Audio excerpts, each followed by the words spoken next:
Hi, எல்லாரும் எப்படி இருக்கீங்க? நல்லா இருக்கீங்களா? இன்னைக்கு சூப்பராட்டு கருவாட்டு குழம்பு வைக்க போறாங்க. கத்திரிக்காய் வாழைக்காலாம் போட்டு கருவாட்டு குழம்பு வைக்க போறேன். ரொம்ப டேஸ்டா இருக்கும் கருவாட்டு குழம்பு வந்து.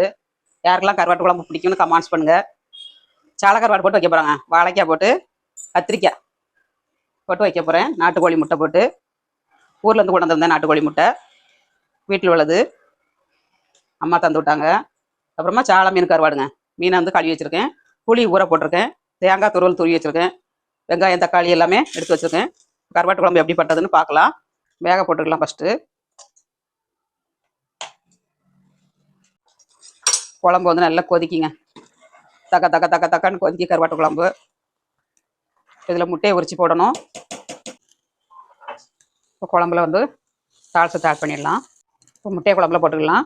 சூப்பராகிட்டு இன்னைக்கு எங்கள் வீட்டில் லஞ்சு வந்து கருவாட்டு குழம்புங்க. சூப்பராக இருக்குங்க. மீண்டும் நெக்ஸ்ட் வீடியோவில் சந்திப்போம். பாய்.